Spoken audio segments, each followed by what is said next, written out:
ಸಿದ್ದರಾಮಯ್ಯ ಸರ್ಕಾರ ಸುಧಾಕರ್ ರಾವ್ ನೇತೃತ್ವದ ನೌಕರರ 7ನೇ ವೇತನ ವರದಿಯನ್ನು ಆಗಸ್ಟ್ನಿಂದಲೇ ಜಾರಿಗೆ ಬರುವಂತೆ ಆದೇಶ ಹೊರಡಿಸಿದ್ದು, ಇದರಿಂದ 5 ಲಕ್ಷಕ್ಕೂ ಅಧಿಕ ನೌಕರರು ಮತ್ತು 5 ಲಕ್ಷಕ್ಕೂ ಅಧಿಕ ನಿವೃತ್ತರಿಗೆ ಅನುಕೂಲವಾಗಲಿದೆ. ನಿವೃತ್ತ ಸರ್ಕಾರಿ ನೌಕರರಿಗೆ ನಿವೃತ್ತಿ ವೇತನ, ನಿವೃತ್ತಿ ಸೌಲಭ್ಯಗಳನ್ನು ಪರಿಷ್ಕರಣೆ ಮಾಡಿ ಆದೇಶ ಹೊರಡಿಸಿದ್ದು, ಅದರ ಮಾಹಿತಿ ಹೀಗಿವೆ. ನೌಕರರು ಈ ರೀತಿಯಾಗಿ ನಿವೃತ್ತಿ ಹೊಂದುತ್ತಾರೆ ಮತ್ತು ಅದರಂತೆ ನಿವೃತ್ತಿ ಸೌಲಭ್ಯವನ್ನು ಪಡೆಯುತ್ತಾರೆ.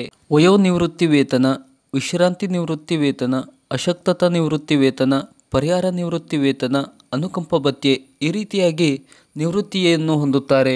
7ನೇ ರಾಜ್ಯ ವೇತನ ಆಯೋಗ ಶಿಫಾರಸು ಮಾಡಿ ಸರ್ಕಾರದ ಆದೇಶದಲ್ಲಿ ಅಂಗೀಕರಿಸುವಂತೆ ರಾಜ್ಯ ಸರ್ಕಾರಿ ನೌಕರರ ಪಿಂಚಣಿ ಮತ್ತು ಪಿಂಚಣಿ ಸೌಲಭ್ಯಗಳನ್ನು ಪರಿಷ್ಕರಣೆ ಮಾಡುವಂತೆ ಆದೇಶಗಳನ್ನು ಹೊರಡಿಸಲಾಗಿದ್ದು, ಸರ್ಕಾರಿ ನೌಕರರಿಗೆ ಲಭ್ಯವಿರುವ ಕನಿಷ್ಠ ಮತ್ತು ಗರಿಷ್ಠ ಪಿಂಚಣಿಯನ್ನು ಪರಿಷ್ಕರಿಸಲಾಗಿದೆ. ಆದೇಶಗಳಲ್ಲಿ ತಿಳಿಸಿರುವಂತೆ ಕನಿಷ್ಠ ನಿವೃತ್ತಿ ವೇತನ ಕರ್ನಾಟಕ ನಾಗರಿಕ ಸೇವಾ ನಿಯಮಾವಳಿಗಳು ಮತ್ತು ಕರ್ನಾಟಕ ನಾಗರಿಕ ಸೇವಾ ನಿಯಮಾವಳಿಗಳು 2003ರ ಅವಕಾಶಗಳನ್ವಯ ಸಂದರ್ಭಾನುಸಾರ ನಿವೃತ್ತಿ ವೇತನಗಳ ಕನಿಷ್ಠ ಮೊತ್ತವನ್ನು ಪ್ರಸ್ತುತ ಮಾಸಿಕ ರೂಪಾಯಿ 8,500 ಮಾಸಿಕ 13,500 ಪರಿಷ್ಕರಿಸತಕ್ಕದ್ದು. ಇನ್ನು ಗರಿಷ್ಠ ನಿವೃತ್ತಿ ವೇತನಗಳ ಮೊತ್ತದ ಪರಿಮಿತಿಯನ್ನು ಪ್ರಸ್ತುತ ಮಾಸಿಕ 75,300 ಮಾಸಿಕ 1,20,600 ಪರಿಷ್ಕರಿಸತಕ್ಕದ್ದು. ಕೆಲವು ಅತ್ಯಂತ ಅಸಾಧಾರಣ ಸಂದರ್ಭಗಳನ್ನು ಹೊರತುಪಡಿಸಿ ಕರ್ನಾಟಕ ನಾಗರಿಕ ಸೇವಾ ನಿಯಮಗಳ ನಿಯಮ 2010ರ ಅಡಿಯಲ್ಲಿ ಮಂಜೂರು ಮಾಡಲಾಗುವ ತಾತ್ವಿಕ ನಿವೃತ್ತಿ ವೇತನದ ಪರಿಮಿತಿಯ ಮಾಸಿಕ 13,500 ಮೀರತಕ್ಕದ್ದಲ್ಲ ಎಂದು ಆದೇಶದಲ್ಲಿ ತಿಳಿಸಲಾಗಿದೆ. ಇನ್ನು ಕುಟುಂಬ ನಿವೃತ್ತಿ ವೇತನ ಸರ್ಕಾರಿ ನೌಕರರ ಅವಲಂಬಿತರಿಗೆ ಲಭ್ಯವಿರುವ ಕುಟುಂಬ ನಿವೃತ್ತಿ ವೇತನದ ಕನಿಷ್ಠ ಮೊತ್ತವು ಪ್ರಸ್ತುತ ಮಾಸಿಕ 8,500 ಮಾಸಿಕ 13,500 ಪರಿಷ್ಕರಿಸತಕ್ಕದ್ದು.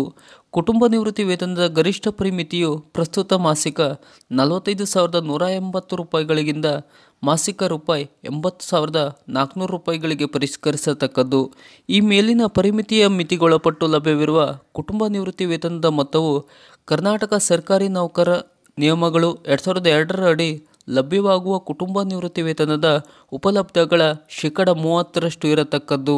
ಇನ್ನು ಕರ್ನಾಟಕ ಸರ್ಕಾರಿ ನೌಕರರ ನಿಯಮಗಳು 2002ರ ಅವಕಾಶಗಳಂತೆ ದಿನಾಂಕ 1/7/2002 ಮತ್ತು ತದನಂತರ ಸೇವೆಯಲ್ಲಿರುವಾಗಲೇ ಮರಣ ಹೊಂದಿದ ಸರ್ಕಾರಿ ನೌಕರರ ಪ್ರಕರಣಗಳಲ್ಲಿ ಮೃತ ಸರ್ಕಾರಿ ನೌಕರನ ಅವಲಂಬಿತರು ಕುಟುಂಬ ನಿವೃತ್ತಿ ವೇತನ ಪರಿಷ್ಕೃತ ಮೊತ್ತವನ್ನು 1/8/2004 ಪಡೆಯಲು ಅರ್ಹರಿರುತ್ತಾರೆ.